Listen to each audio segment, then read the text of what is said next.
Burung kookaburra adalah burung khas Australia yang terkenal dengan suara uniknya, mirip tawa manusia. Suara ini sering terdengar saat pagi dan sore hari, seolah-olah alam sedang tertawa. Kookaburra termasuk keluarga raja udang, meski makanannya bukan ikan, melainkan serangga, kadal kecil, bahkan ular. Dengan paruh besar dan kuat, burung ini menjadi pemburu yang tangguh.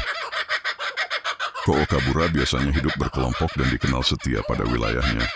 Suaranya yang khas menjadikannya simbol alam liar Australia, yang ikonik dan mudah dikenali.